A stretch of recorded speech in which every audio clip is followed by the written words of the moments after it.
నమస్కారం. మంత్రబలం కార్యక్రమానికి స్వాగతం. తేజస్వినే నమః, తేజస్వినే నమః. ఈరోజు రోజంతా మననం చేసుకుంటూ ఉండాల్సిన మంత్రం ఇది. తేజస్వినే అంటే చెప్పలేనటువంటి తేజస్సు నీ సొంతంగా కలిగినటువంటి వాడివైన ఓ సూర్యభగవానుడా నీకు నమస్కారము అని.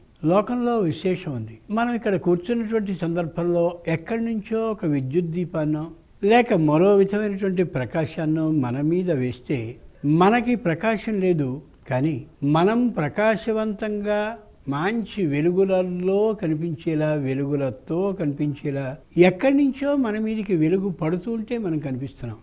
సూర్యుడు అలాంటివాడు కాదు. తేజస్వినే నమః, తనలోనే తేజస్సు కలిగిన వాడెవరో ఆయన. తేజస్వి అంటే తేజస్సు కలిగి ఉండడం తన ధర్మంగా లక్షణంగా కలిగినవాడు. గుణీ అంటే మంచి గుణాలు తనకి ధర్మంగా తనతో కలిగినటువంటి వాడు గుణీ. అలాగా ఏ సూర్యుడు ఉన్నాడో అంతటి తేజస్సుని తనలోనే సహజంగా పుట్టుకతో కలిగినవాడు అని అర్థం. శ్రీమద్ రామాయణంలో ప్రత్యేకమైన విధానం ఒకటి కనిపిస్తూ ఉంటుంది మనకి. ఏ తేజస్సు అయితే ఉందో అదే అగ్నిగా అవుతూ ఉంటుంది. సూర్యుడు విపరీతమైనటువంటి వేడిని అలా ఒక్కొక్క ఎండినటువంటి వస్తువు మీద చూపిస్తే ఆ ఎండిన వస్తువు బాగా ఎండి ఎండి ఎండి సూర్యుని కిరణంలో ఉండేటటువంటి ఆ అగ్ని లక్షణాన్ని తీసుకుని టక్కన మండుతూ ఉంటుంది. ఆ మండడంతో మొత్తం ఉండేటటువంటి అడవులన్నీ చెప్పలేనటువంటి తీరుగా మండుతూ కనిపిస్తాయి. అడవులలో దావాగ్ని ఉంటుంది అని మామూలుగా తెలియచేస్తారు. ఎలా ఉంటుంది దావాగ్ని అనుకుంటాం.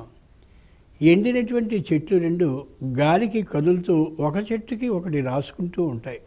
ఆ రాసుకునే సందర్భంలో సహజమైన రాపిడికి సంబంధించిన సంఘర్షణలో రెండు పూర్తిగా తడితనం అనేది ఏమాత్రము లేకుండా ఎండినటువంటి ఆ రెండు కొమ్మలు, రెండు మానులు, రెండు చెక్కలు, రెండు సమిధలు సూర్యుని యొక్క కిరణం దాని మీద నిరంతరం పడుతూ ఉంది కాబట్టి ఆ వేడిమి ఈ సంఘర్షణకి కలిగి వెంటనే మంట పుడుతుంది. అక్కడ ఆ పుట్టినటువంటి మంట ఈ చెట్టుని ఆ చెట్టుని ముట్టేసుకుంటే ఆ నిప్పు ముట్టుకున్నటువంటి చెట్ల ద్వారా మొత్తం వనం అంతా వ్యాపిస్తే మొత్తం కార్చిచ్చు అయిపోయి అడవంతా తగలబడ్డాన్ని దావాగ్ని అంటారు. తేజస్వినే నమః. తేజస్సు ఎంతటిది సూర్యునిది అంటే మామూలు తేజస్సు కాదు. ఏ నిప్పుందో నిప్పు మీద నీళ్లు పోస్తే మరుక్షణంలో అవి పూర్తిగా నిప్పుతనాన్ని కోల్పోయి ఆరిపోతాయి, బొగ్గులుగా అయిపోతాయి. కానీ సూర్యుడు ఎట్లాంటి వాడంటే సహజమైన తేజస్సు కలిగినవాడు కాబట్టి తాను నీళ్లలో ఉన్నప్పటికీ కూడా తన తేజశక్తిని కోల్పోనటువంటి వాడు కాబట్టి నీళ్లలో తానుంటాడు. ఆ నీళ్లలో తానుండి బడబాగ్ని అనే పేరుతో పిలుచుకుంటాడు తనని. దాన్ని బడబాగ్ని అంటారు. నీళ్లలో నిప్పుంటుంది. బాగా ఆలోచిస్తే ఇది ఆశ్చర్యం. అభింధనం విద్యుత్. నీళ్లలో ఉండేటటువంటి ఏ నిప్పుందో ఆ నిప్పు నీళ్లలోనే ఉండి ఉండి ఉండి అదే విద్యుత్తుగా మారుతూ ఉంటుంది అని మహానుభావుడు అన్నంభట్టు తర్కశాస్త్రంలో రాశాడు. అంచేత నీళ్లలో నిప్పు ఉంటుంది. చెక్కల మధ్య సంఘర్షణ ద్వారా నిప్పుగా అవుతూ దావాగ్నిగా అవుతుంది. నీళ్లలో ఉండి బడబాగ్నిగా అవుతూ ఉంటుంది. అదే తేజస్సు ఈ జఠరంలో ప్రవేశించి జఠరాగ్నిగా అవుతుంది. అంచేతనే మనం చక్కగా భోజనాన్ని చేసి భోజనాన్ని చేస్తున్న మధ్యలో నీళ్ళని కూడా తాగిన ఆ లోపలికి వెళ్ళినటువంటి ఆహారాన్ని ఆ జఠరంలో ఉండే అగ్ని తేజస్విని అవుతున్నాడో అంటే తేజస్వి అవుతున్నాడో, మంచి తేజస్సు వేడిమిని పుట్టించగలిగిన వాడు అవుతున్నాడో ఆయన ఈ జఠరంలో చేరి నీటితో ఉన్నటువంటి అమోఘమైన ఈ ఆహార పదార్థాన్ని ఉడికించి ఉడికించి ఉడికించి పచామ్యన్నం చతుర్విధం దాన్ని 4 భాగాలుగా వండుతున్నాడు మహానుభావుడు. ఆలోచిస్తే మనం ఏమీ ప్రజ్ఞావంతులం కాదు. ఏ సూర్యభగవానుడున్నాడో ఆయన అలా చేస్తున్నాడు కాబట్టి మనం ఇలా జీవిస్తున్నాం, అరుగుదలని పొందుతూ ఉన్నాం. ఒకప్పటి రోజుల్లో జాగ్రత్తగా చూస్తే సూర్య భగవానుడు కనిపించనిదే ఆహారాన్ని స్వీకరించేటటువంటి అలవాటు లేకుండా కొందరు ఉండేవాడు.